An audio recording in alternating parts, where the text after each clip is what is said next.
Hello, good morning, brother and sister. Suki Hotu.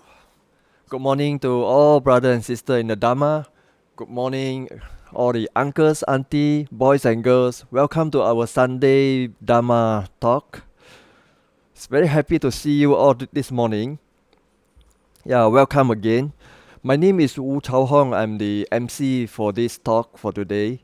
As you know, today the Dharma talk's title is "The Night Before Siddhartha's Quest for Enlightenment" by Bhante Dr. Dhammapala. Yeah, as you all know, we are now in Vesak month, and in another 10 days, we will be celebrating the Vesak, or is better known as the Buddha's Day. Shalom Buddhist Society, we have already organized a series of e-celebration, Vesak e-celebration. The theme for this Vesak e-celebration, or the theme for this year's Buddha Days, is to remember the Buddha and remember to practice loving kindness. In Mandarin is 意念佛陀念念有慈，慈心的慈。Yeah, I can see that people are coming in.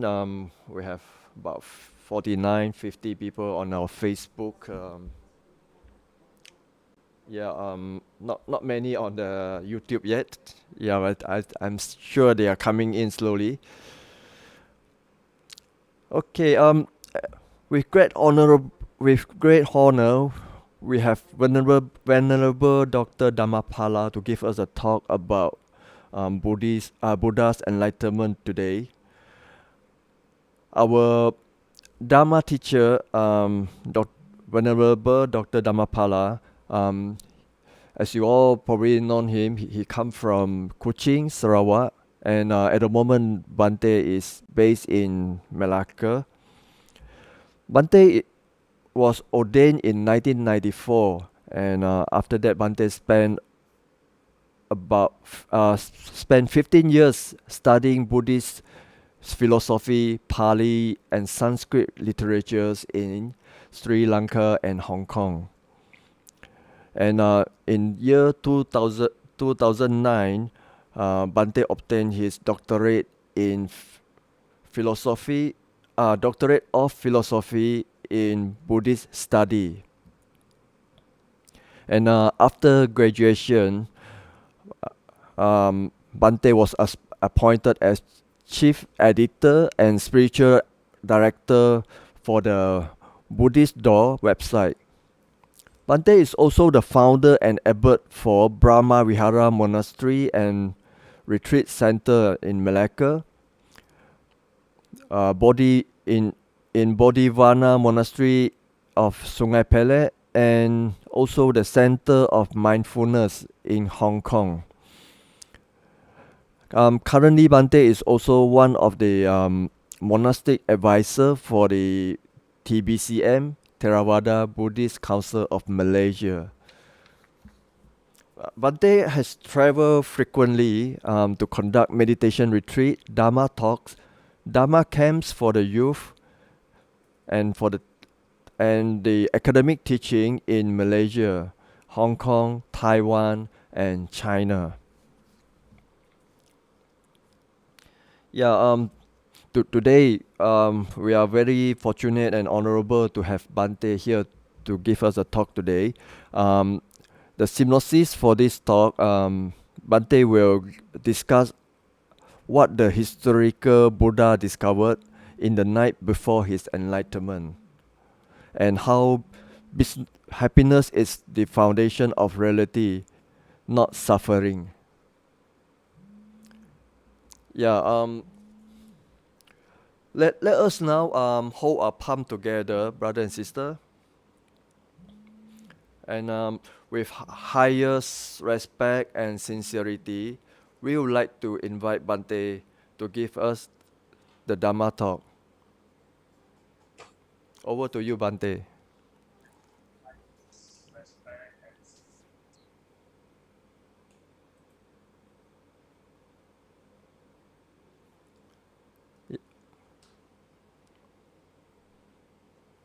Yeah, Bhante, can you hear us?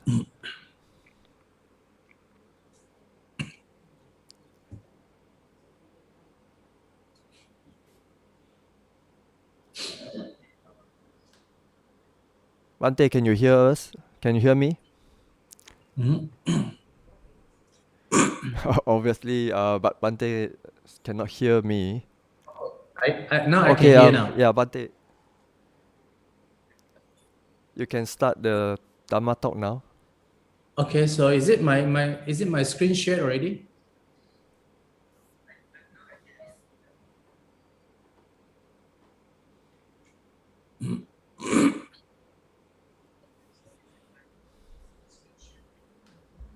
Okay, so now, so let us start by taking refuge in 5 precepts. Yes, Bhante, yes.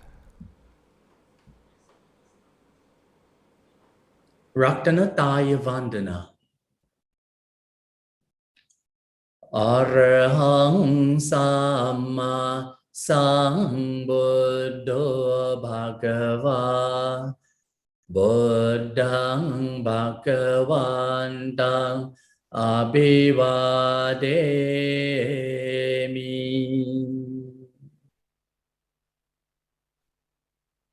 Soakato Bhagavata Dhammo Dhammang Namasami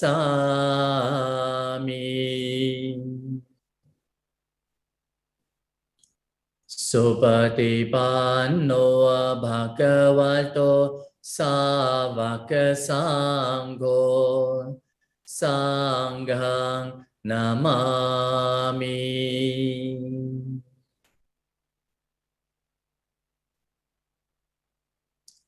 Namo tassa bhagavato arahato samma sambuddhassa.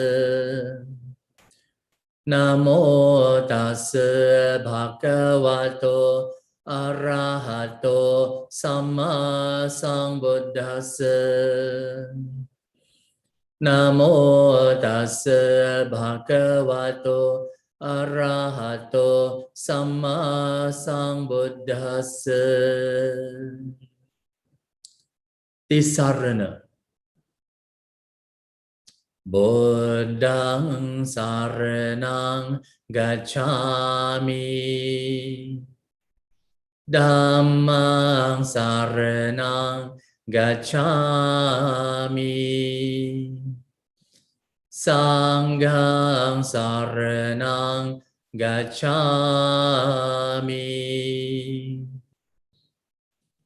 Dutiyampi buddhang saranang gacchami. Dutiyampi dhammang saranang gacchami. Dutiyampi sanghang saranang gacchami.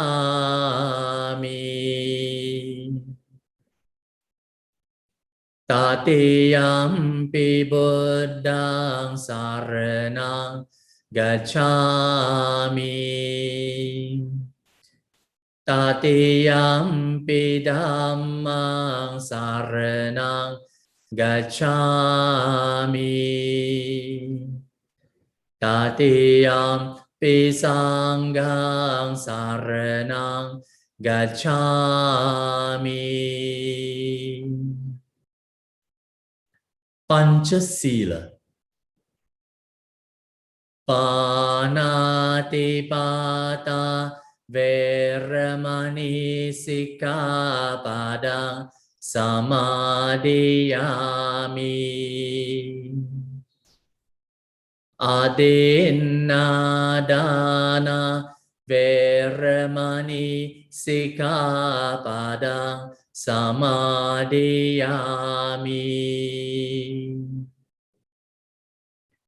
Kame sumi chachara Veramani Sikkhapadang Samadhiyami. Musavada Veramani Sikkhapadang Samadhiyami.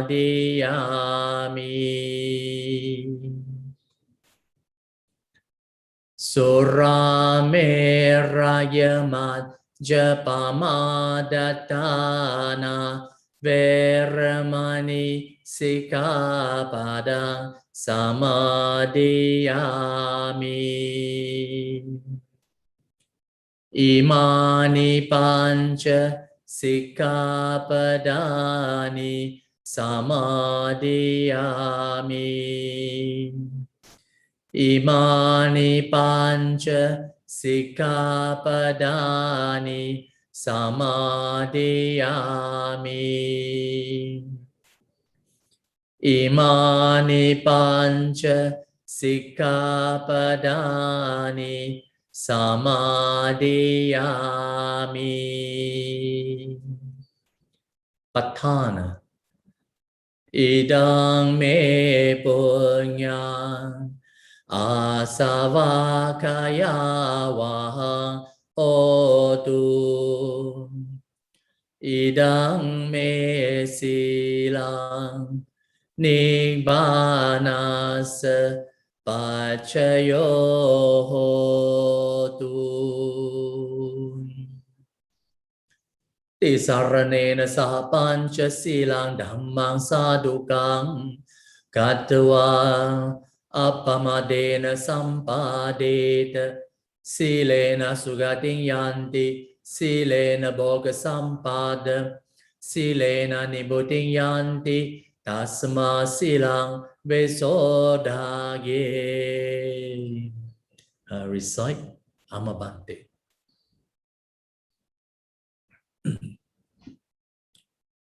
Good morning. Namo Buddhaya. Before the Siddhartha got enlightenment, he was called the Bodhisattva, right? And I suppose you know the word Bodhisattvas.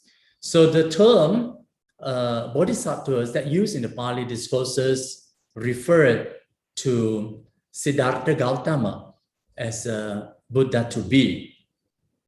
So we shall look into a very interesting subject in our Dhamma discussion today. That is the night before the Siddhartha quest for enlightenment.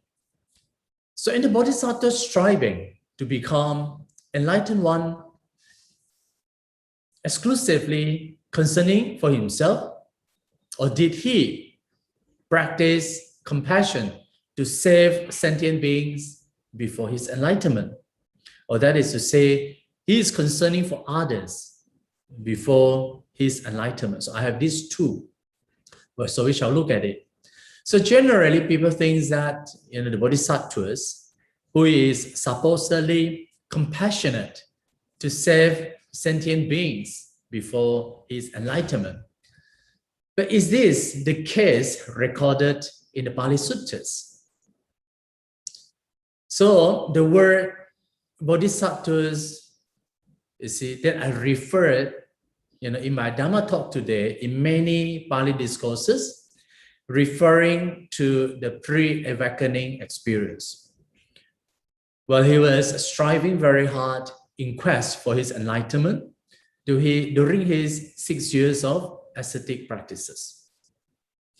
The sutta says the word Bodhisattvas that are used here in many, the suttas in this context, right, in many places you find like this: before my enlightenment, while I was still only an unawakened bodhisattvas, right? The Pali read like Bodhisattva Pubbeva me sambodha anabhisambuddhassa bodhisatthassa eva sato. So this is a very frequent descriptions found in many suttas, right? That is to say, before his enlightenment, right? While he was still a bodhisattva, and that bodhisattva is still unawakened bodhisattvas. Or another sutta we find like at the time when the Bodhisattva, Yasmin Samaye Bodhisattvas. So next, I will illustrate the Siddhartha quest for enlightenment by showing several suttas description of his earnest striving experience while he was a bodhisattva, to give you an understanding of the problems faced by the bodhisattva's striving, including his severe ascetic practices and experience, and of course the battle, with his unwholesome thoughts in the mind, and of course finally he found a way out for his full realization. So this is the first part of the bodhisattva's struggle. And then in the later part, after the Buddha's enlightenment, we are talking about, the inert, the compassion, outflow naturally for all sentient beings. Then, he started, his missionary career to spread the Dhamma for the sake of all the sentient beings. So is this the same also apply for his enlightened disciples called Arahat, or his bhikkhus following his path? Are they very selfish in a way? So perhaps people have a wrong conception that an Arahat is selfish, only caring for himself, not caring for others. But is it true in the Pali Suttas, in the early Suttas? Then interestingly, we also find in another Suttas, that is the wheel-turning monarch, right? Chakravarti Sutta. There is a mention of the arising of the future Buddha. And that future Buddha is called the Maitreya Buddha. The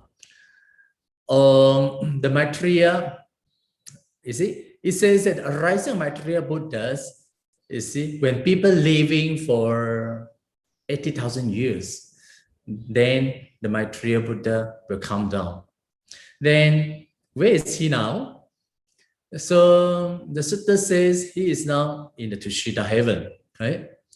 And then of course he is still not a Buddha, but it's a Bodhisattva.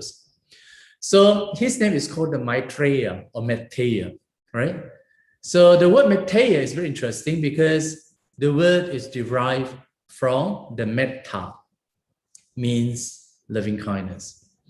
So this probably indicates that his practice is the loving kindness, and he is now perfecting his what we call the paramitas, the perfection of loving kindness in the Tushita heaven. So when Buddhism spread to China, the ideal of the Maitreya Bodhisattvas has really penetrated into the thought of many Chinese people, of course, together with Guanyin Bodhisattvas. And when you go to the Mahana temple, you will find the Metteyya Bodhisattvas with a smiling face, sitting right in front of the temple, or is in front of the main gate, to welcome devotees, coming to the temple. So the Metteyya Buddha and Metteyya Bodhisattvas represent loving kindness. So giving loving kindness to all the sentient beings, right? And also another Bodhisattva is called Guanyin, right? Represent the compassion and seeks to save all the suffering ones. So the thought of qualities of loving kindness and compassion are essential in the practice of Buddhism. And because metta is giving people happiness, so Chinese people know how to make people happy by making, the Metteyya Buddhas and the Metteyya Bodhisattvas, a bit belly. So in this way, making people happy. I will quote several, suttas to show you that the Bodhisattvas is indeed struggling, before his realization of enlightenment. And one of the suttas in the Sangharava suttas, this sutta says, living as a household life is difficult for the cultivation of the path of liberation. It is only through renunciation, right, or going forth, or becoming a recluse, that is only possible for the path of liberation. And because of this, that prompted him to renounce the worldly life and become a recluse to lead a holy life. So this passage is found in the Sangharava Suttas. It reads like this. It says that the household life is crowded and dusty. Life gone forth is wide open. It is not easy while living in a home to lead the holy life. Utterly perfect and pure as a polished shell. Why don't I shave off my hair and beard, dress in orchard robes, and go forth from lay life to the homelessness? And in another suttas, Bhairava Suttas, right?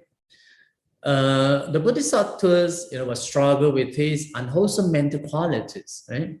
Which he describes, how he faced fear, right? That has arisen in him while he was living in seclusion.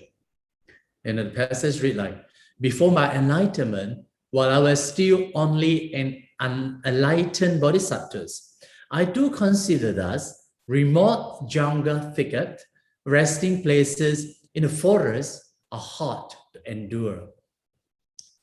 The jungle, right, must rob a bhikkhu of his mind if he has no concentration. So it means that there is a fear, when you cultivate or you live in the jungle. Then in these suttas, right, Dveda Vitaka suttas, right, it records how the bodhisattvas develop a clear distinction between the unwholesome thoughts and the wholesome thoughts that arise in his mind. Right? He has this true mind. One wholesome, one is unwholesome. Then the Buddha discovered that these two tendencies of thought, prior to his enlightenment. So while he was, Bodhisattva striving for enlightenment, he meditated in the forest. He found that his thought distributed into two different classes. One is a thought of the unwholesome thought, that is sensual desire, ill will, and harmfulness, right? Then another wholesome thought, that is a thought of renunciation from desire, goodwill, right, and harmlessness, right? Here the goodwill also referred to loving kindness, and harmlessness also can refer to compassion. So whenever he noticed the first thought, right, that he understood that this thought lead to harm for oneself and others, and obstruct wisdom, and lead away from Nibbana. So when he reflect like this, the bodhisattvas, abandon such unwholesome thought. So the bodhisattvas cultivate the second thought, that is a wholesome thought, and there are these three wholesome thoughts. They are the thought of renunciation from desire, right? And the thought of non-ill will, there is a thought of loving kindness or goodwill, and the thought of non-cruelty, right? And the thought of harmlessness or the thought of compassion. Then he knew these thoughts are beneficial, conducive to the growth of wisdom, is to the attainment of Nibbana. That's why he strengthened these wholesome thoughts and brought them to completion. So now we look briefly, what are these three wholesome thoughts? And the first one is the intention of renunciation, right? And renunciation of what? Of desire. So these three thoughts, right, are grouped under the right thought, Samma Sankappa, right, right thought, which is the wisdom aspect of the Noble Effort path, right? And of course, the first one is the right view, and the second one is the right thought, right? And this right thought is divided into three. The first one is the thought or intention of renunciation. So the Buddha says that the attainment of deliverance, right, require the complete eradication of craving. And of course, it depends on the individual's effort, right? So here the context is desire is to be abandoned because it is a root of suffering. So renunciation, that is turning away of craving, becomes the key to happiness, to freedom from the whole of attachment. Then the second one is the thought of goodwill, right? So the Buddha thought the metta bhavana, the cultivation of loving kindness, in order to counteract, the anger, ill will, right, in our mind. And this practice of loving kindness is the radiation of an intense feeling of selfless love, right, or unconditional love for other beings, for the welfare and happiness, right? So to develop this intentional goodwill, then we have to consider how, all beings desire happiness. You see, even we also desire happiness. So considering like that, you see, we radiate the happiness to all sentient beings. So this is the second one. And the third one, the intention of harmlessness and how to develop compassion, right, as a meditative exercise. So it is most effective, to start with somebody which is actually undergoing suffering. And one contemplate, this person suffering either directly or imaginatively.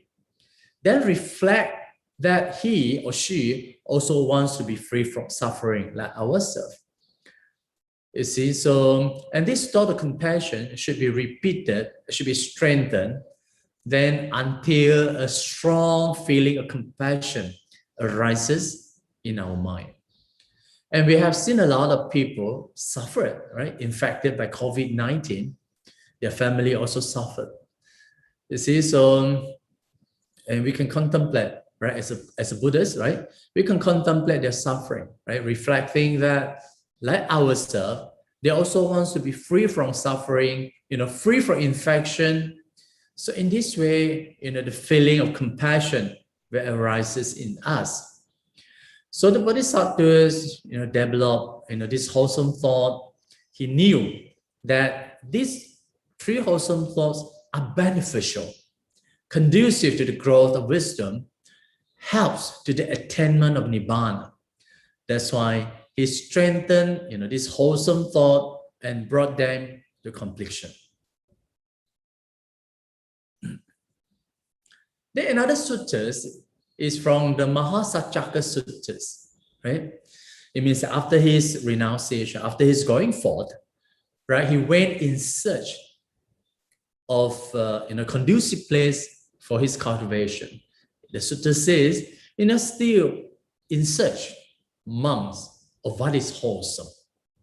I wandered through the Magadhan seed country until I arrived at Uruvela. You see, so he traveled from one place to another place in search of an ideal place for his cultivation. Then, of course, he saw an agreeable piece of ground, a delightful grove with a clear flowing river with pleasant, smooth bank, and nearby a village for alms resort. And this is the ideal place, my ideal striving for my enlightenment. You see? Then again, you see, after searching for an ideal place, right, then while Bodhisattva was prepared to embark on his journey or practice, then suddenly three simile, right, occurred in his mind, spontaneously, that he was never heard of before.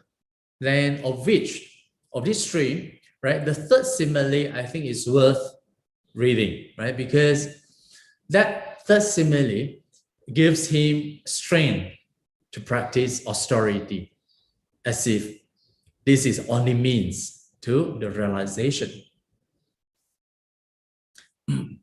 And the third simile read like this. You see, suppose there were a dry piece of wood lying on dry land far from water.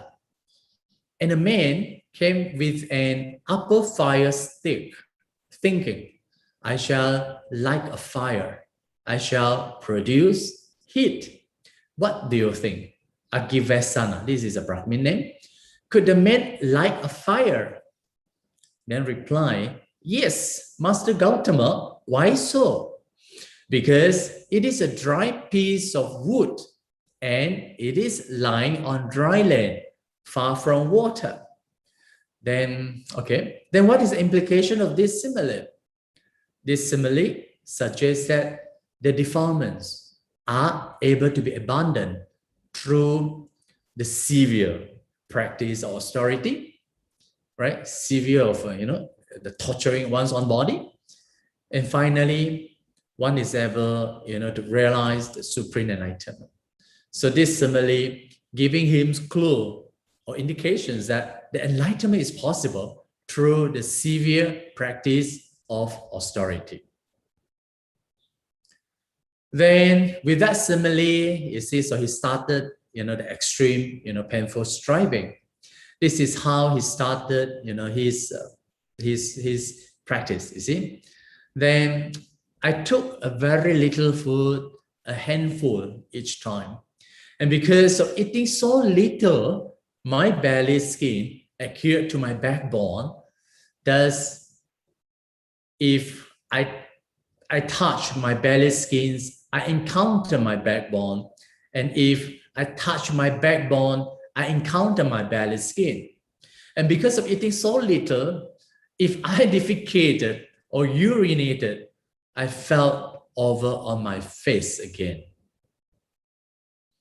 Because of eating so little, if I try to ease my body by rubbing my limbs with my hand, the hair rotted at its root, fell from my body as I rub. You see, so this is kind of extreme, the practices. So he took very little food, until finally his body become, so shriveled, right, and withered. Then, as he was striving, the painful, right, practice of austerity, then he has not attained any superhuman state yet. So he considered later on, his practice as the most painful experience, as no one ever experienced in the past, in the future, in the present, nor in the future. So this is the description. He said, I thought, whatever recruits of Brahmin in the past or in the present, in the future, have experienced painful, racking, piercing, feeling due to exertion. This is the utmost. There is none beyond this. And by this painful practice of austerity, I have not attained any superhuman states. I have not attained any distinction in knowledge and vision worthy of noble ones. Could there be another path to enlightenment? So suddenly the thoughts come in. So you see, while he was thinking, could there be another path to enlightenment? Then another thoughts came in. He said, this is a path to enlightenment. And it seems, he has found the answer. Right? Then finally, cut short.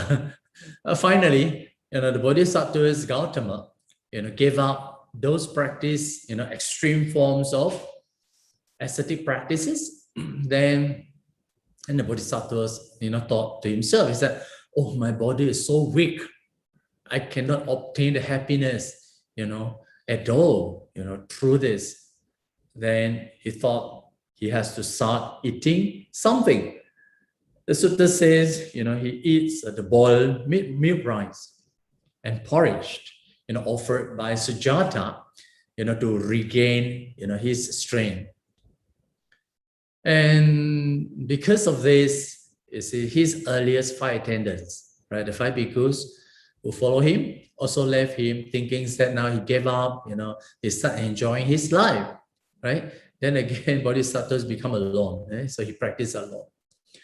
Then while he was thinking, the way forward, you see, then a memory come to him. Yeah, this is a path to my enlightenment. And what is this? I think it's worth read out.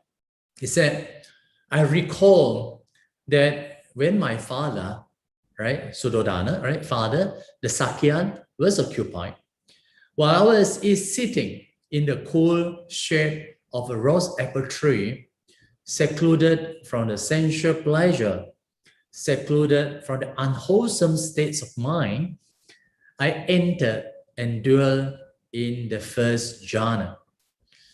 Right? Here it's talking about the jhana, right? And which is accompanied by the thought, by an examination, with rapture, and with happiness, and that born of seclusion. Could this be the path to enlightenment? Then following on that memory came the realization, this is the path to enlightenment. So he was recalled when he was young time, following his fathers, attending, some kind of ceremony. But because he doesn't want to join, the group, so he left and he sat under one, tree. And then, without any guidance, he entered into the first jhana. You see, so when he was recalled, his first jhana experience, yeah, they come, the thought in him, yeah, this is the path to the enlightenment. He was convinced. So the Bodhisattvas, recollect the method of, here is in the context of breathing in and out mindfulness, right? Then very soon he attains the 4 jhanas, right? And realize the 3 vijjas, 3 knowledges, 3 higher knowledges. What are these 3 higher knowledges? Is a knowledge of the recollection of his past life, right? And the knowledge of the passing away and rebirth of the sentient beings, and the knowledge of the destruction of the tense or of the deformed. Yeah, so we can see that this is a path, right, to the enlightenment. And you see, I find it very interesting because it's worth contemplating that the method of the Buddha's experience of enlightenment is none other than being mindful and fully aware. That is, in Pali, it's called the sati and sampajanya, right? So we are not going to go into the details, right, of the experience of these 4 jhanas and 3 knowledges, but I think it is important to know these are the gradual stages. As you practice, the Buddha's path, these are the things that you will go through, finally you attain the enlightenment. And yeah, one passage is very interesting. Is samadhiing bhikkhave bhaveta samahita bhikkhu yatha bhutam pajanati. The Buddha says, when one develops concentration, he sees things as they are. 就如是知见哈. Then he is able, to develop 3 extraordinary, human qualities of recollecting his past life, or being able to see the passing away of the and rebirth of beings, and of extinguishing of all his deformity. So when we talk about see things as they are, he sees things as they are, yataha Buddha, referring to see, referring to seeing, their nature of impermanent, their nature of non-self, and their nature of suffering. So in this way, when we say that one who has concentration, see things as they are, that is to say, when one has developed concentration, he also developed his vipassana. Okay. Of course, this teaching is not the heretic teaching. This is a Buddha's teaching, right? So in many places, also the Buddha says, one, your mind is concentrated, you are able to see things as they are, right? And that seeing of there, in fact, is the development of the vipassana, right? So this is very important. And also in many other places also say like, if there is no wisdom, if there is no vipassana, there is no jhana, right? And then it says that, when one with jhana and vipassana, he is very close to nibbana, something like that. Yeah, something like that. Okay, then immediately after his enlightenment, the Buddhas, right? After the first word that he realized, then let us contemplate, this verse. Since this is a month of Vesak, right? And our Buddha's, the birth, right, of his enlightenment and of his passing away, right? I think it's also worth for us to contemplate this verse, the experience of the Buddha's realization, right? It's also the same for us. You see, indeed, we are also following the Buddha's path, and we're also striving, for the same experience. Yeah, the text says, Aneka jati samsaram sandha visam anibisam gahakarang gavesanto dukkha jati punam gahakaraka dithosi punagehang nakahasi sabbate pasuka bhagga gahakutang visankhatang visankhargatang chittam tanhanang kayamajjaga. Okay, the translation is so many births I have taken in this world, seeking in vain, right? The builder of this house. Here, the builder of this house means refer to the great desire, okay? So in my search over and over, it means that in his countless, transmigration, right? I took new birth, new suffering. You see, so again and again we experience the birth, we experience, the suffering. Here, the suffering refer to the samsara. Then, house builder. Here, the house builder refer to the body, right? Refer to the body. Now, I have seen you. You cannot make a new house for me. All the beams, okay? Here, the beams refer to the defilements. And all the rich pole, here refer to the ignorant, is shattered. And my mind is freed from all the conditioning of the past, right? And has no more craving for the future. So this is a verse, I think, worth reading, right? So we can read it again. Anek jati samsaram sandha visam anibisam gahakarang gavesanto dukkha jati punapuna gahakaraka dithosi punageha nakahasi sabbate pasuka bhagga gahakutang visankhatang visankharagatam chittam tanhanang kayamajjaga. You see, so this is a verse. And yeah, and you see the about passages, description shows the motivation of Bodhisattva Gautama. It's going forth is to seek for himself the liberation from birth, from aging, from sickness, and from death. Obviously, this passage does not seem, to indicate the Bodhisattva's concern for others. Now we look at this passage.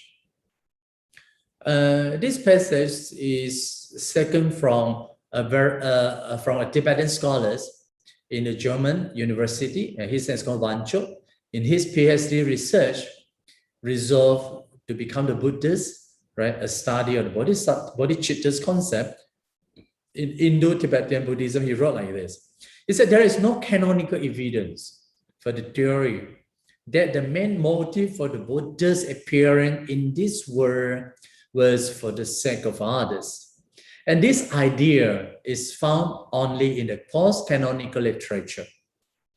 the overwhelming majority of the canonical materials suggest that he was concerned with his own release.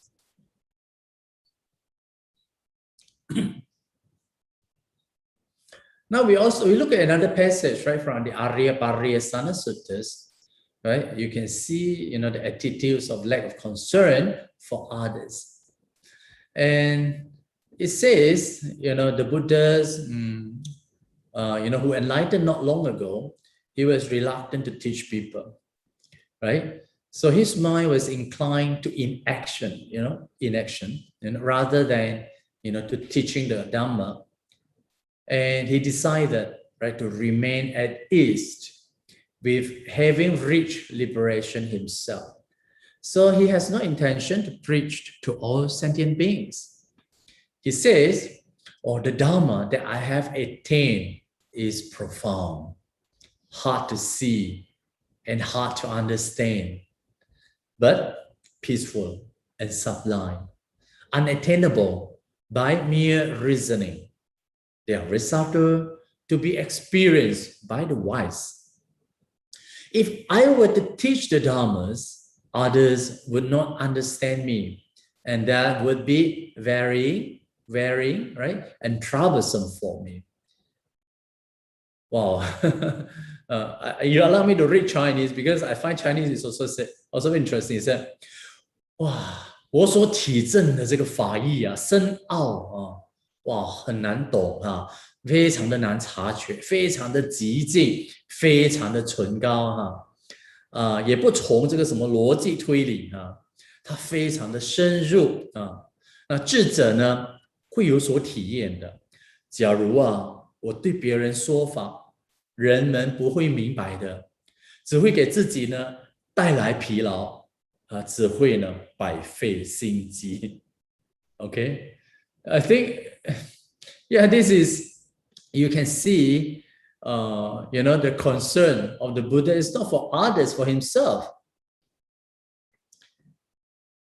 And based on this, these suttas, it is also commented in the Pali commentary of the same suttas that the Buddhas, was quite hesitant, right, to preach.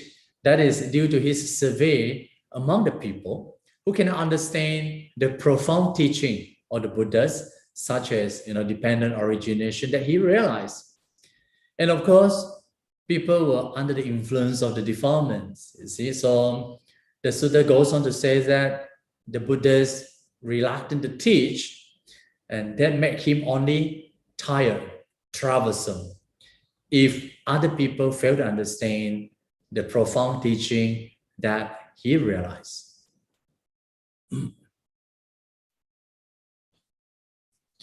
And when such thought of reluctant to teach the Dhamma to others arises in the mind of the Buddhas, then again it says that the Brahma Sampati, it is Brahma Sampati supposed to be the creator god of Hinduism, right? He appeared in front of the Buddhas and plead him out of compassion for being to preach the Dhamma, out of compassion.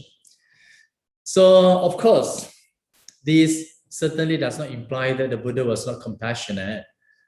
This shows that the Buddha's once enlightenment, he possessed the compassion quality for all beings.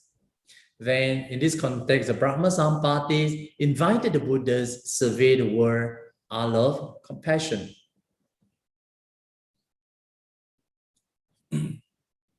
So we can see in an earlier passage that the early Buddhist conception of Bodhisattvas, has nothing to do with the motivation of compassion to liberate all sentient beings, right? It is only purely, concerned with his own realization. However, right, the inherent quality of compassion bonds, naturally. It means that the quality of compassion only become prominent after the Bodhisattvas has reached awakening and decided to teach. So the compassion for others, we can say, right, appears, to be the result of the Buddha's awakening, right? And of course, the same also apply to the awakening of the Arahat as well. So people say the Arahat is selfish. That is not true, you see. So good example is found in this sutta, right? Dutiya Marapasa Sutta. Then in this sutta, the Buddha dispatched the first batch of 60 Arahat to 60 different directions, not to go together, but each one of you go to each direction, right? To preach the Dharma out of compassion for the people, right? After they realize the state of Arahathood. They're imagining, right? The spread of Dharma by these 60 enlightened Arahat out of compassion, you see, that born naturally, for the benefits, for the welfare, and for the happiness of all beings. So we can see the effect of the extent, you see, of the propagation was so tremendous, right? And within a short time, the Buddha's teaching was just spread like that, so fast. You see, so this is a message of the Buddhas, to the first 60 Arahat. He said, wander forth, right? Go forth, O bhikkhus, for the welfare of the multitude, for the happiness of the multitude, out of compassion for the world, right? For the good, for the welfare, for the happiness of devas and human. Let not two go the same way. Teach the Dharma that is good in the beginning, good in the middle, good in the end, with the right meaning and phrasing, revealed, right? The perfectly complete and purified holy life. In another suttas, right, from the Samyutta Nikaya, right, Jina Suttas, it says, I think you know who is Venerable Mahakashyapa, right? Venerable Mahakashyapa. He was grown old, right? And he stayed in a seclusion in the forest. Then the Buddha urged him, to give up, his ascetic life and stay in a comfortable monastery, in a city monastery. However, the Mahakashyapa was so compassionate for choosing solitude life in the forest for the sake of future generation. He said, for myself, I see a pleasant dwelling in this very life. And I have compassion for later generation, thinking, may those of later generation follow my example. So when they hear the enlightened disciples of the Buddhas were for a long time forest dwellers and spoke in phrase of forest dwelling, then they will practice accordingly, and that will lead to their welfare and happiness for a long time. Then at the end of the suttas, the Buddha says to Mahakashyapa, they say, good Kashyapa, right? You are practicing very well, for the welfare and happiness of the multitude, out of compassion for the world, for the good, welfare, and happiness of devas and human beings. You see? So here from this passage, we know Arahat also has the quality of compassion, right? For all the Arahat who had enlightened. Now, we look at this is from this Anguttara Nikaya, from the sutta called Anukampa Sutta. It's compassion sutta. Right?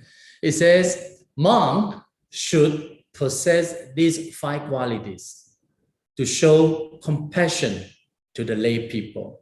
So this is our responsibility, you see. So we should have cultivated this virtue, to show our compassion to the lay people, right? Then the first one, we encourage the lay people with regard to the virtuous behavior.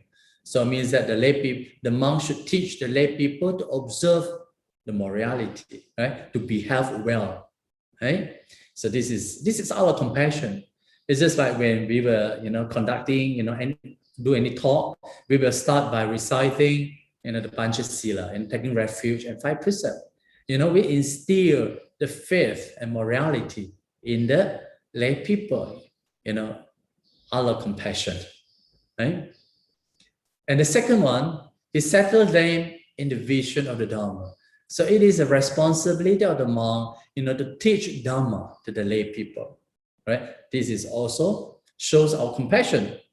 And the third one, it is also very interesting. They said that when lay people are ill, right, then the monk has to approach them, then arouses mindfulness, by saying, let so and so, right, established mindfulness on that which is worthy. So when someone felt sick, right, so monk, go to them and ask them, to establish the mindfulness, you see. So don't forgetting, you see, they look at their breathing. So that is also our compassion for the lay people. And the fourth one, it says, when a large sanghas of bhikkhu has arrived, right, or including the bhikkhus from various other states, then that bhikkhu approached the lay people, informed them. They said, friend, okay, a large sangha of bhikkhu has arrived, right, including the bhikkhus from various states, and ask them to make merry, do merry. It is an occasion to make merry, right? So allowing the lay people to make merry, to offer dana to this large group of sanghas coming from 4 directions. This is also our compassion for the lay people, right? So this is also one of our duties, right? To inform the lay people that monks are coming, so time to make merry, right? And this is an occasion to make merry. And the fifth one, of course, he himself eats whatever food that lay people offer him, right? Whether good or bad, coarse or excellent, he does not squander what has been given out of faith. So monk possessing these qualities, to show the compassion to the lay people.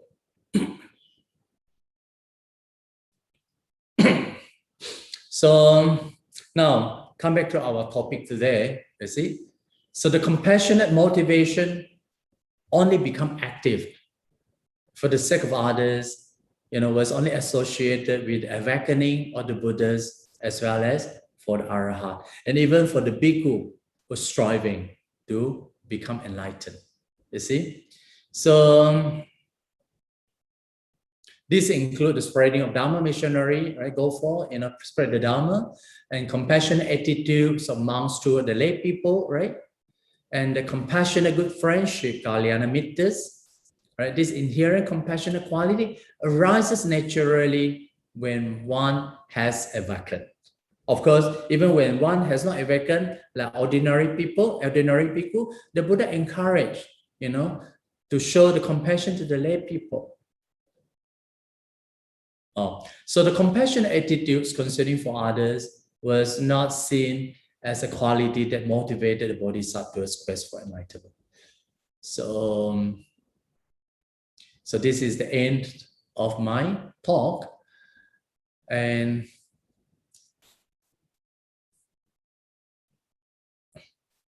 I leave it to the MC, but I cannot hear. The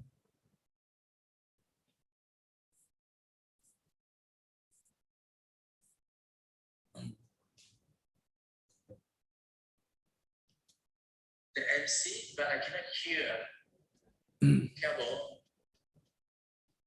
Okay, anybody there?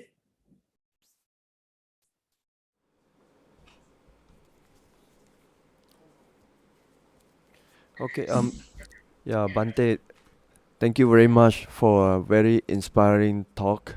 And there's a lot of information that we can learn from there. A lot of new knowledge that we can learn from the talk just now. We can see that the teaching of Buddha in a way is very deep, very hard to see, very difficult to understand to a certain degree. I can see that most of the time we can only realize the Dhamma by our direct experience, not merely from the teaching or listening to talks. Can Bhante elaborate a little bit on how we should practice? Because based on Buddha's teaching, as a Buddhist, we should at least practice sila, dana, and bhavana. Sila, dana will be quite easy to practice, but when we come to bhavana, a lot of us, especially people like the normal people like us, or what we call putujana, we find that it's very difficult for us to even start to meditate. So I would like to ask Bhante to give us a little bit of guidance on this. Thank you, Okay. Bhante. Okay, so these are the gradual path, right? We are talking about the dana, sila, bhavana, right? And of course, the bhavana no doubt refer to the meditation, but the bhavana here also refer to another meaning, that is cultivation of mind. No doubt meditation is one of it, but this cultivation of mind require repeated cultivation. For example, say like if we have a lot of greed, a lot of desire, right? A lot of anger, right? And this thing need to be repeatedly cultivated, like through certain practice. You see, so for example, like in most of Buddhist country, right, when they say like they do dana, they don't do once in a year, right? Or they don't come to the temple once in a year like a Vesak Buddhist, right? They come every now and then, they for them they come to the temple, in mind they want to do dana. You see, so what is that the implication of doing dana? They wants to let go of their desire, let go of their the stinginess like that. So when they do this, you see, they contemplate like that. So if you keep doing it again and again and again, so this is what we call also a bhavana. You do it, you see. So if you do it again and again, one day you will be able to eradicate those defilements, or try to minimize it. So that is the meaning of the bhavana, right? So then bhavana, if you look at the word bhavana, it's coming from the root bhu. Bhu means comes to be. It means that each one of us has a potential, has that the what do you call the quality in us. You see, but it's because of this dust, because of the defilements, it has covered it. So through repeated doing good again and again, the wholesome things again and again, we are like removing, this heart, until one day, this heart will shine forth. So this also requires a lot of repeated practice.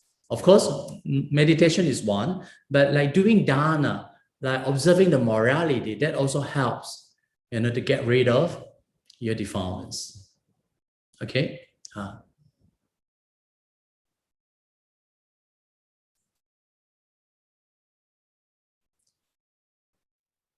Is it okay? Any question?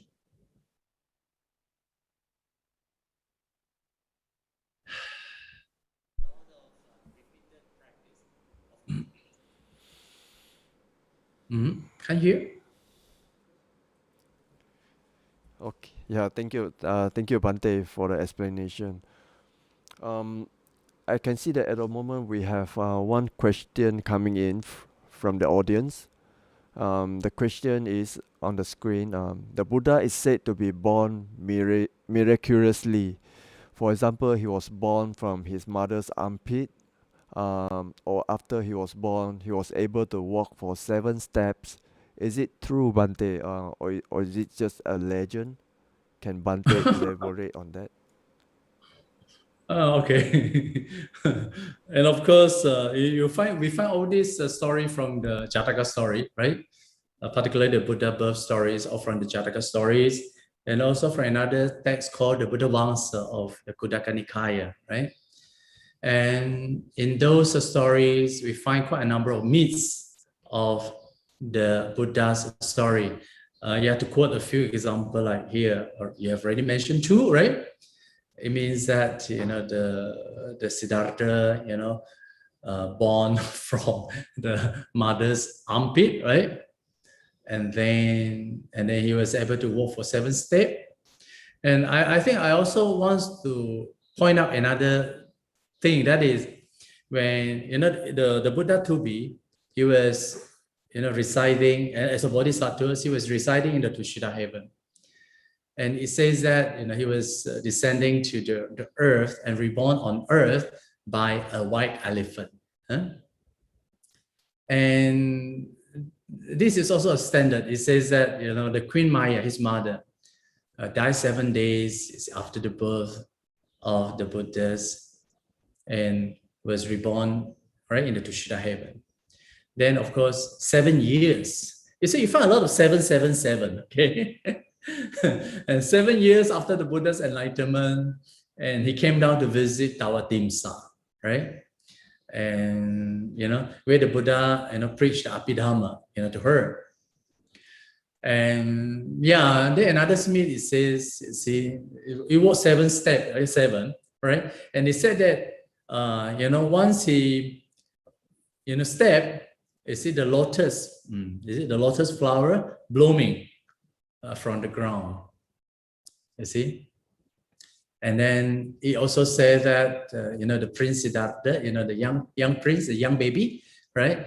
After walking 7 steps, he was able to utter the word like, I'm the chief, 天上天下唯我独尊来, I'm the chief of the world, this is my last birth. There's no more, coming to be, you see. So now we look at all this story or myths or legend, whatever you call it. I don't seem quite possible in our realistic life, and it might refer to symbols or certain metaphors that describes the Buddhas. For example, like the lotus flowers, right, blooming from the ground, that symbolize the purity of the Buddhas. Yeah, lotus, you see lotus, that represent the purity of the Buddhas. And of course, we talk about the 7 steps, 7 days, 7 years, or even the Chinese talk about 749 days, 749 天, you see? Or you talk about the Buddha's enlightenment, 7 factors of enlightenment. We saw, this number 7 seems to suggest a very auspicious number. And it's indeed, it's a very auspicious number, means perfection in Indian, in ancient India. And yeah, and you see, and another thing, you see, talking about the arm speed, you see, it's very interesting because, of course, in realistic life, it's very hard to believe, right? There's no way that someone can born from an arm speed, right? But if we understand, some of the culture in India, then it will be easier to understand, right? In India, they talk about, the 4 classes of, people in the society. And the highest class is the Brahmin, you see? And the second class, okay, is it okay? I'm talking, continue. And the second class is a Sastriya, belong to the family of the royal family or the warrior, right? And the third class is a Vaishya. They are traders, merchants. And the lowest class is a Shudra. You see, very unskilled workers, is a slave, like that. And this culture was passed down, from the lineage of the family. So, yeah, and Indian, even now also they believe that the Brahma God created, these 4 classes.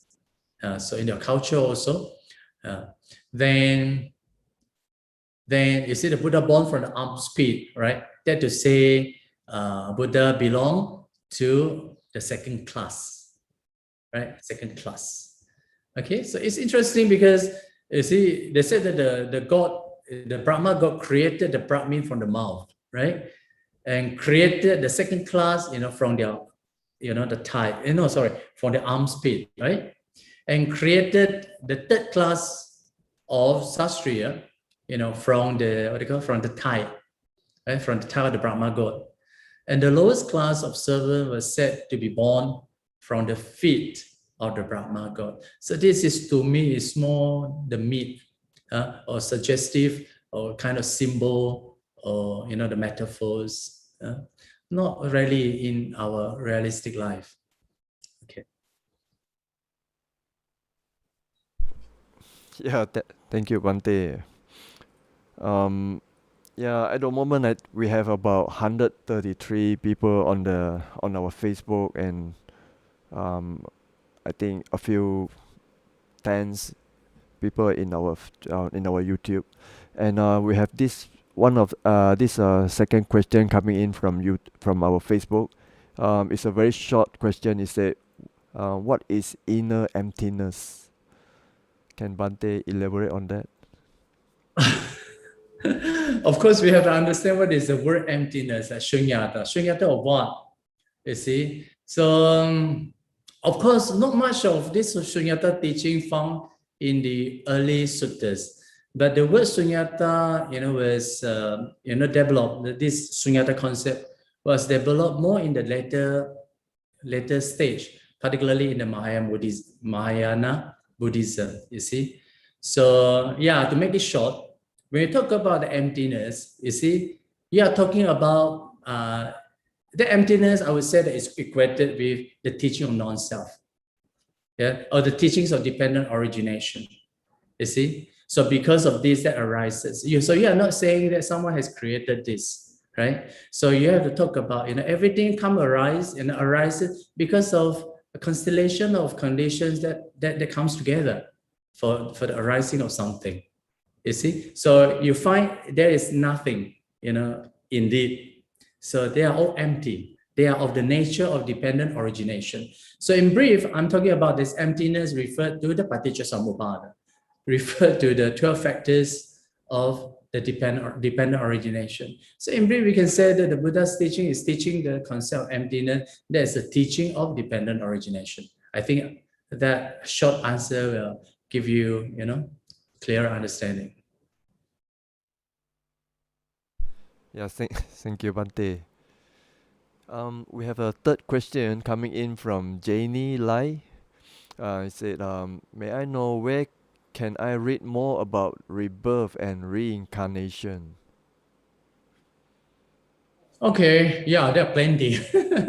But I think to be more exact, I would suggest you to, if you are Theravada, right, I would suggest you to go to the manual of Abhidhamma. This is Abhidhamma Ilun. In one of the chapter on the karma, there is a very clear descriptions of the rebirth or different types of karma. And it's very coherent, very systematic. And you see, you can look into it. Just Abhidhamma Ilun, Abhidhamma the Sangraha, the manual of Abhidhamma. Okay. Yeah, thank you, Bhante. I think to read Abhidhamma will be even more difficult.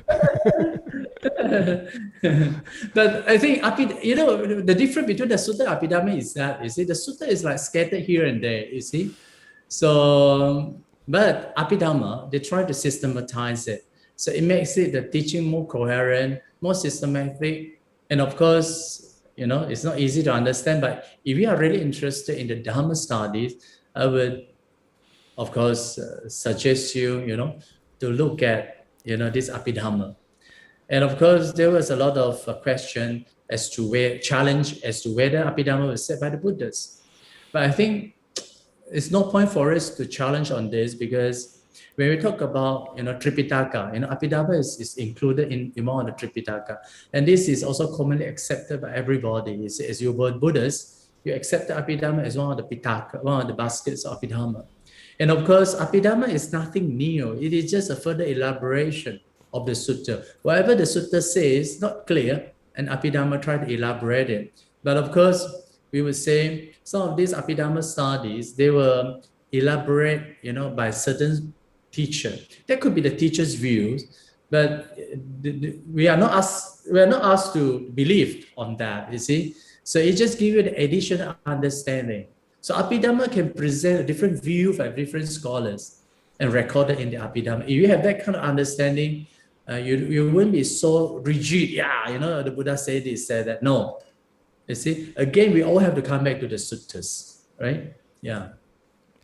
Yeah, agree with you, Bhante. Especially the part that we can learn a lot about the dependence of origination from Abhidhamma. I think that one is very beneficial for us. Bhante, here I have another question coming in. It said that on Buddha's special bodily marks, which indicates his future as a great teacher, is it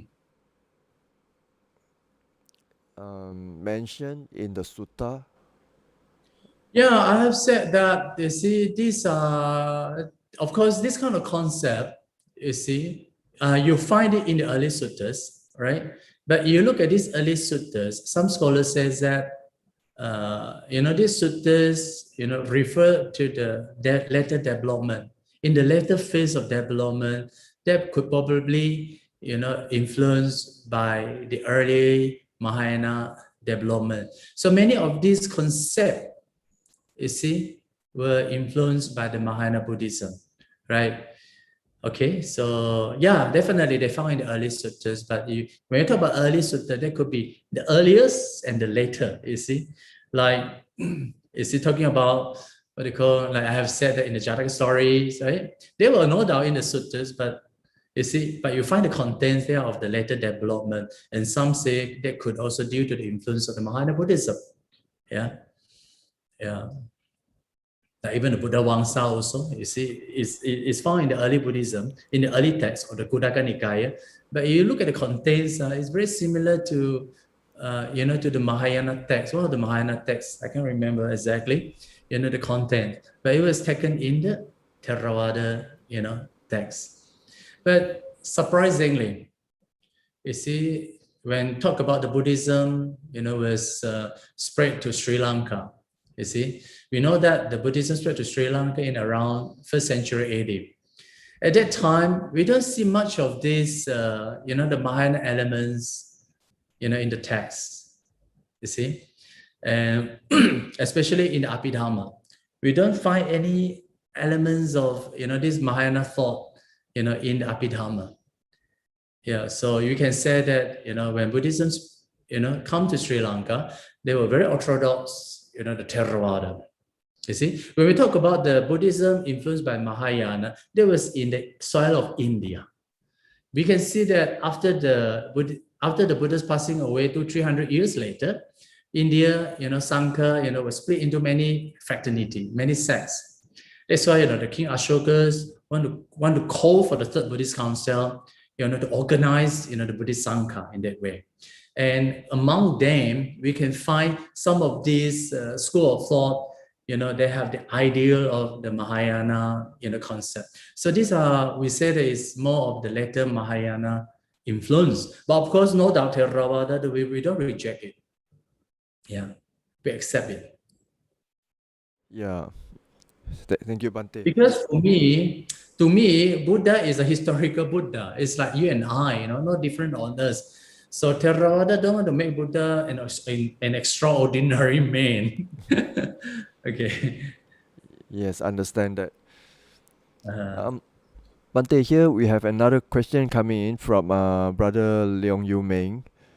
He said, Bhante, should we lay people study in depth of the Abhidhamma, which the Buddha taught her mother in Tawatimsa, instead of to the lay people? Why not? Yeah, Abhidhamma also can be taught to the lay people, no problem. Yeah, welcome you.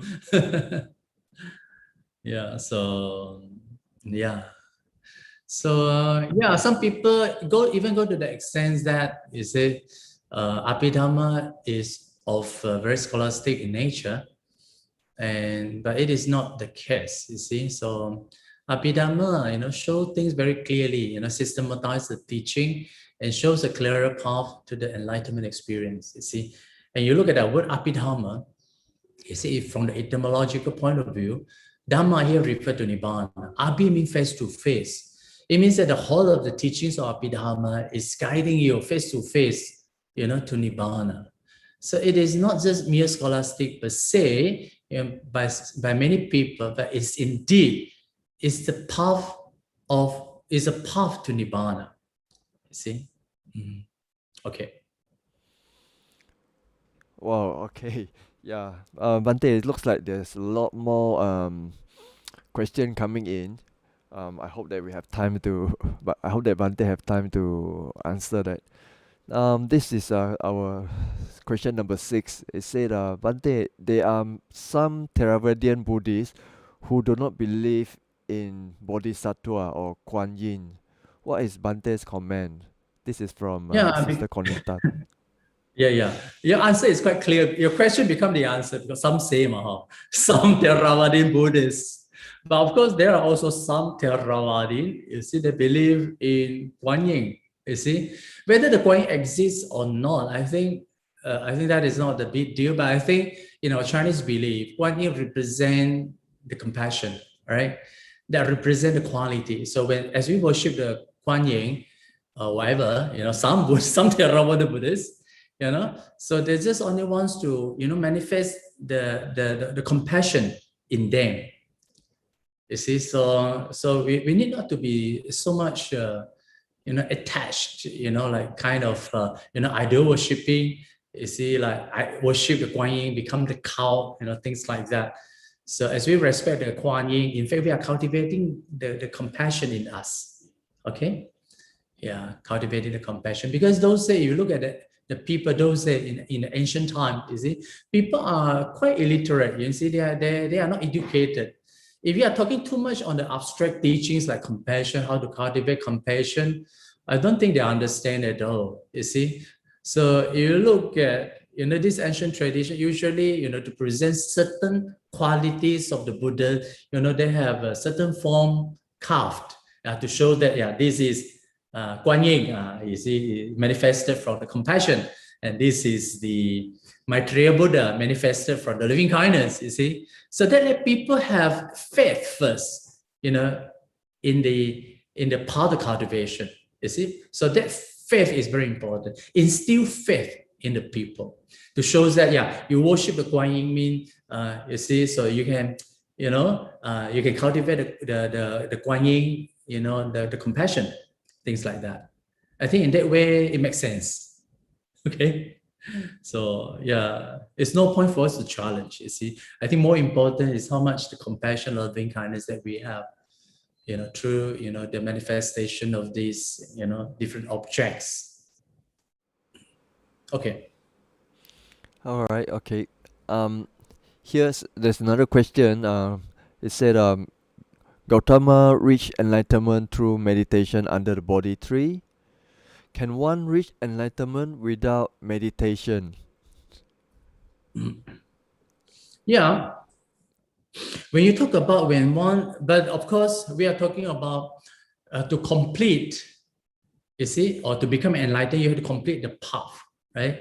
You cannot just suddenly, skip all these things and become. But of course, no doubt during the times of the Buddhas, there were many, disciples. They probably could have been practiced, many lifetimes in their past. You see, when come, during the Buddha's time, they will listen to it. Doesn't mean that they have no, what they call the preceding, the power practice like doing dana and sila, etc. In fact, they could have been practiced long ago before, you see. So this, during the Buddha's time, they were able to meet the Buddhas, listen to the Buddha. They got so much inspired, you see. Then they attain, probably like the first sainthood of Sotapanna. And this is one of the reasons, one of the possible. Then another thing we are talking about, when you attain to the enlightenment experience, right? What are the criteria, for this decision into the enlightenment experience? That is through the vipassana, that is through the seeing things as they are, right? So as these people, probably they are the first time, listening to the Buddhas. You see, when they listen to the Buddha's teaching, right, they were inspired as if like, I suddenly realized something. Yeah, everything is of the nature of impermanent. Is, they see things, with their own eye, the nature of impermanent, the nature of suffering, the nature of non-self. You see? So at that moment, see things as they are, is they directly comprehend the Four Noble Truths. Then they entered into the first stage of sainthood. That is also possible. You see, so the criteria of entering into the sainthood is through the vipassana. Okay, so many of the cases in the early sutta shows that a lot of people coming to the Buddha, listen to the Buddha's teaching, immediately they attain into the sainthood. So we can look at that person's enlightenment from these two perspectives. One is from his past life, that he could have been practiced for long. It was like it means that he has already accumulated his parami. And the second thing, his entry into the sainthood is due to his ability to see things as they are. And of course, that's so much inspired by the Buddha. And that is only possible, when Buddha is still alive. Okay? Yeah, thank you, Bhante. Here, there's another question, question number 8. Is the appearance of Mara's daughter a real happening, or is just symbolic of defilements? Yeah, it's a symbolic of defilement. Symbolic of defilement. Yeah, if you understand the context of Hindu, in the context of India, they have a lot of this, this symbolic, not too much on the abstract teaching. Is it symbolic because, so the lay people, ordinary people can understand the teaching. If you say the defilements, greed, hatred, delusion, lay people, they don't understand. They don't really find interested, to know the Buddha's teaching. And you say that, wow, the Mara three ladies coming, wow, then people like pulling their long ear and they want to hear what happened like that. You see, so similarly, so this is also one of the skillful means. You see, they know how to attract the people instead of just a mere word. You see, the abstract teaching. So they have that kind of, what do you call? Oh, okay. Yeah. So they have that kind of visual things, in mind. So through that visualized object, you see, that is also another skillful means to attract them to know about Buddhism. So that is my opinion. Not really Mara calm, you see, but this Mara is just another synonym for the defilement. That's all. Okay. Bhante, I think this is the last question that we can take in. It said, is Buddha's encounter with Mara that night is an encounter with another being or just his own mind? Yeah, you can say that with his own mind because he is still not enlightened yet. So it means that his mind still struggle, so many things, including the Mara, including the defilements. Yeah, so we can say that also. So once he succeed, you see, so all these defilements are completely destroyed. You see, so the large watch, he said that he has the knowledge of the destructions of all the defilements, but till then, he still has a lot of maras, a lot of defilements in his mind. So he was struggle with those defilements. Okay. Yeah, thank you, Bhante, so much for the explanation. I think it makes things very clear for us. I think due to time constraint, we really have to end the Dhamma talk. We would like to ask Bhante to lead us in the sharing of merit. Okay. Okay, so let us share the merits. So we read this Pali passage together.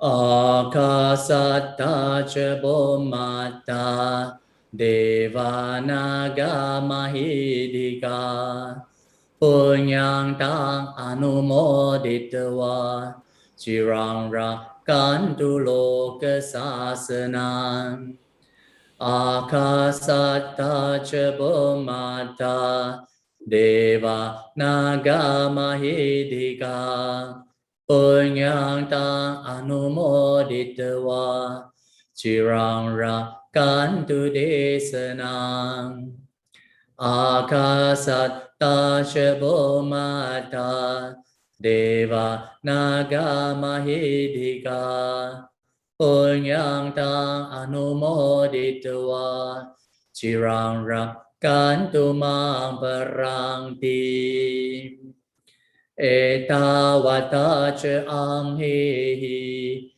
sambada punya sampadang sabe deva sabe buddha sabe satta anumodantum sabba sampati siddhiya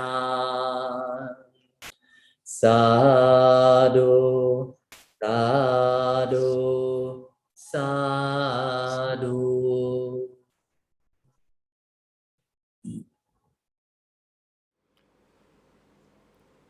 Okay. Yes. Sadhu, sadhu, sadhu. Thank you so much, Bhante. Okay, so Um, now, Brothers and sisters, please don't please don't go yet. We have a few other things that we would like to share with you. As you know that Shalom Buddhist Society has organized the celebration for this Vesak, and we would like to share with you what we have prepared for this Vesak, which is about 10 days from now. The theme for this Vesak is actually remember the Buddha and remember to practice loving kindness. In Mandarin is 意念佛陀，念念有慈. Yeah, as you can see on the screen here, due to the pandemic, we can only organize the e-Vesak through online this year. We hope that all the activity that we organize here will help all of us to remember the Buddha, to develop loving kindness, compassion, and to eradicate greed, hatred, and delusion. Yeah, on top of that, we also have this e-bathing of the Buddha, which will be launched on the 25th of May. So please stay tuned at our Shalom Buddhist Society's Facebook, which is as shown on here, www.facebook.com/subs. And for those who would like to do flower offerings, we have a seeds of flowers, which is at 38 ringgit per portion. You can also go to our Google form to make your booking for the flowers. And for those who would like to offer fruit and flowers, yeah, per set is 180 ringgit per set, and 168 ringgit per set, and it is only limited to 120 sets. Please use this Google form to make your reservation. Yeah, as you can see that we also have prepared the QR code at the bottom. If you can't remember the Google form, you can just scan the QR code. And for your information, if you can't catch me, it's okay, because this slide is going to be put on our Facebook. Okay. For the light offering, is 50 ringgit or above. Yeah, and then we welcome light offering donation of any amount. Light offering of 50 ringgit and above is a longevity table with offerer's name will be placed at the Medicine Buddha's altar for 1 month.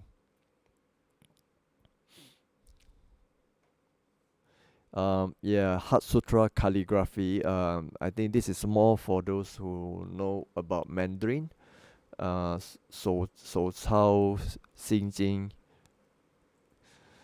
you can also participate on that.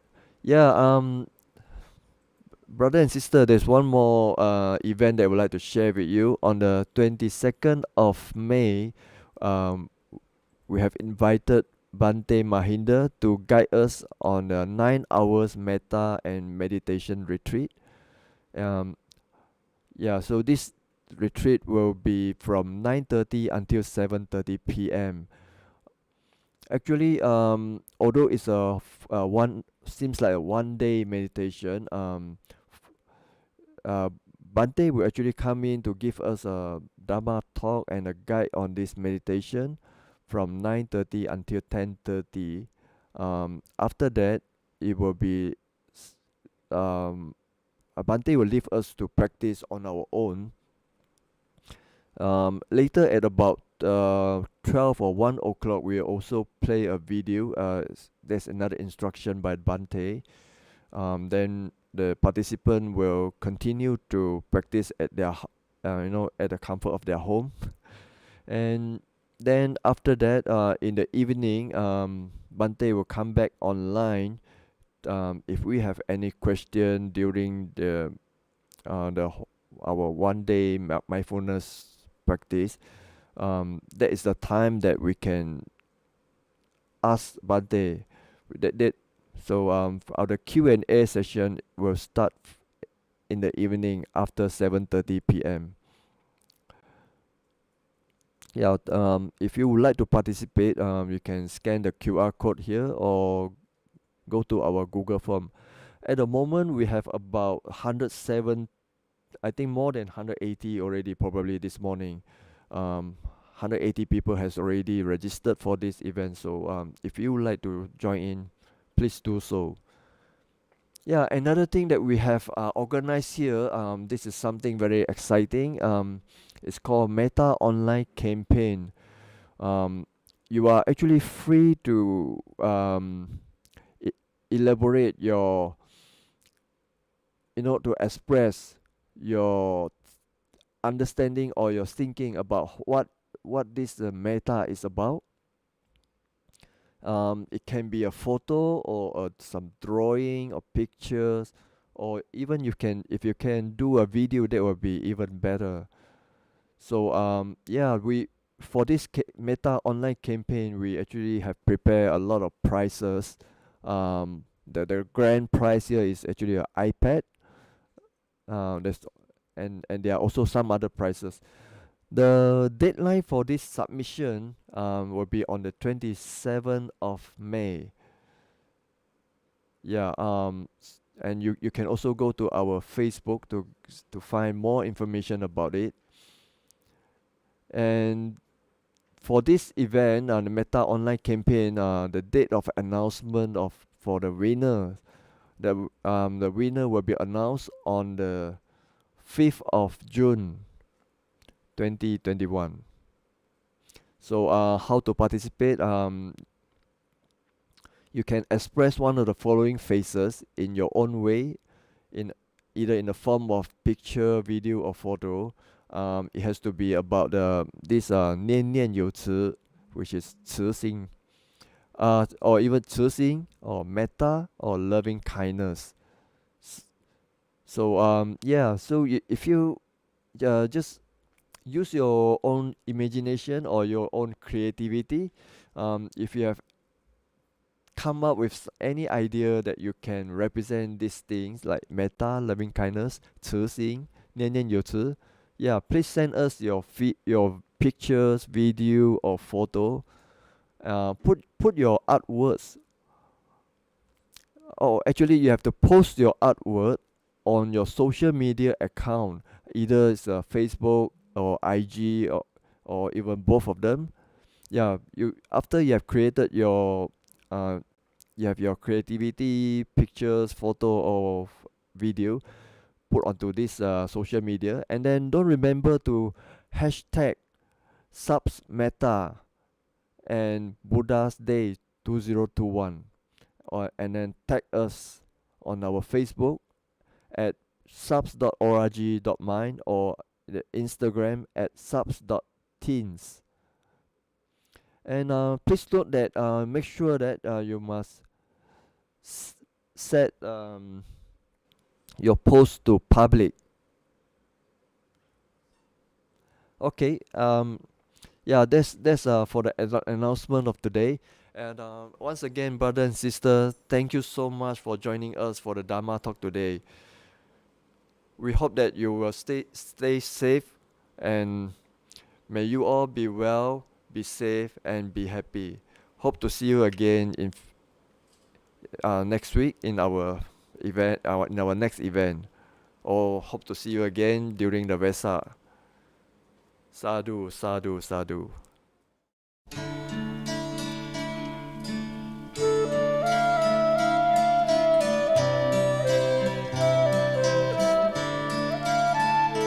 Let me a pure white lotus be, unfolding in samsara stream.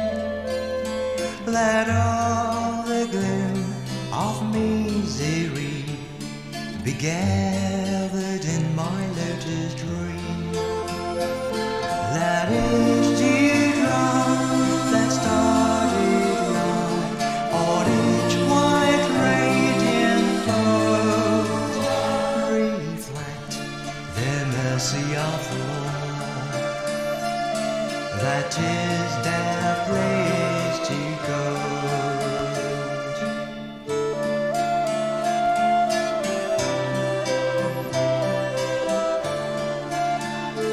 Let every wave that tumbles down their curdled slime of raft prepare to lotus roots of dusty brown in my compassion's bounty share. Let every spark of vengeance roll round lotus tops and twine, and greed and light transformed by love in lotus heart and shrine.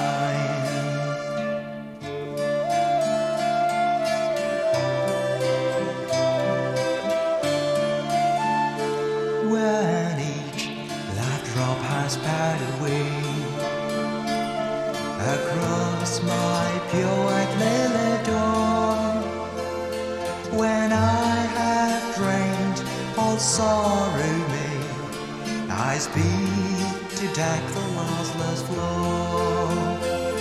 Let every petal softly fold in summer's golden shine. Retreat to claim the splendid prize, Nirvana's joyless mind.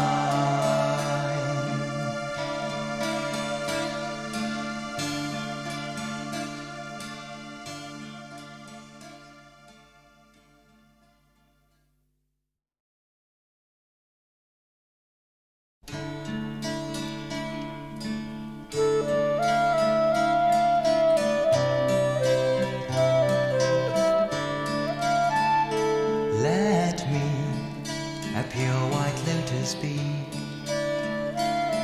unfolding in samsara stream.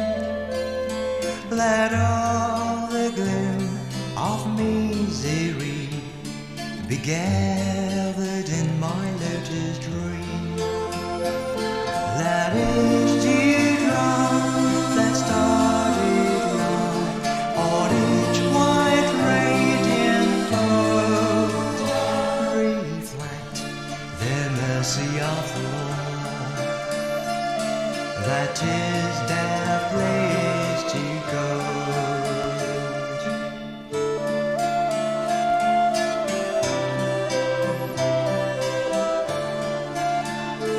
Let every wave that tumbles down their curdled slime of raft prepare to lotus roots of dusty brown in my compassion's bounty share.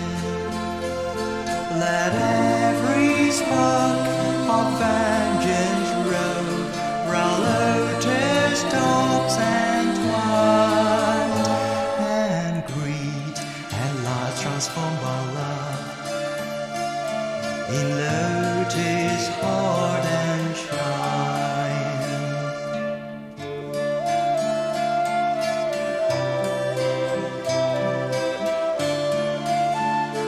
When each life drop has passed away, across my pure white lily door, when I have drained all sorrow may, I speak to deck the lossless floor. Let every petal softly fold in summer's golden shine. Retreat to claim the splendid prize, Nirvana's joyless mind.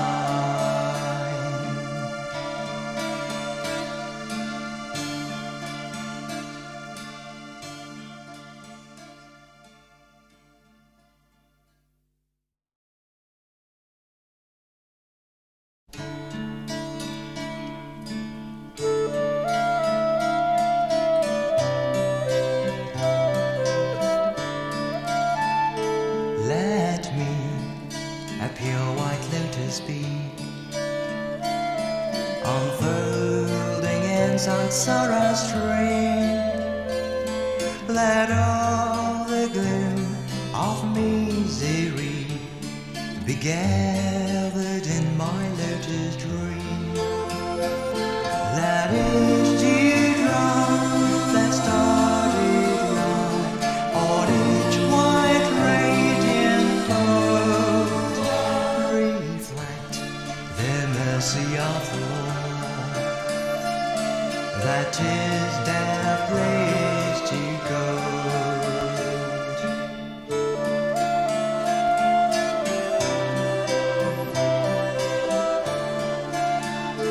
Let every wave that tumbles down their curdled slam of raft repair to lotus roots of dusty brown, in my compassion's bound to share. Let every spark of vengeance roll round lotus tops entwined, and greed at last transformed by love in lotus heart and shrine.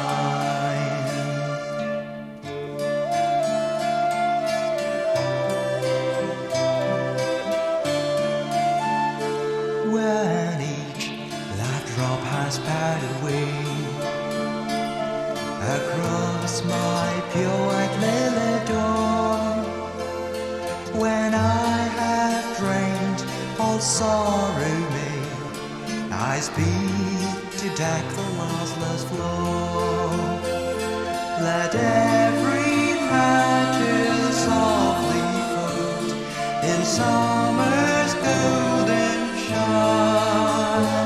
Retreat to claim the splendid prize, Nirvana's joyless mind.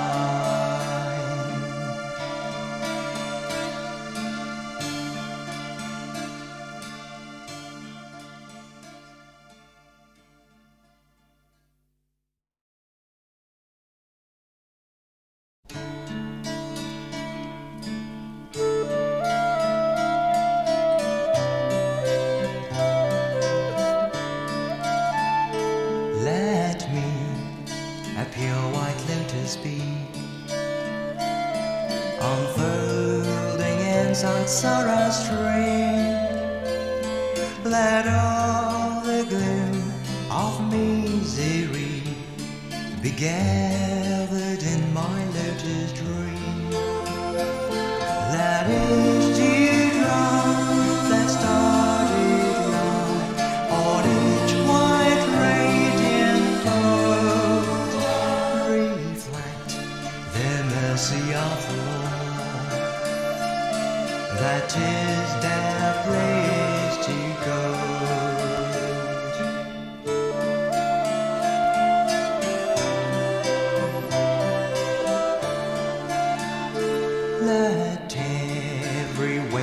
tumbles down. Their kettles lamp of wrath prepare to lotus roots of dusty brown. In my compassion's bound to share. Let every spark of vengeance roll round lotus tops entwined, and greed and light transform our love in lotus heart and shrine.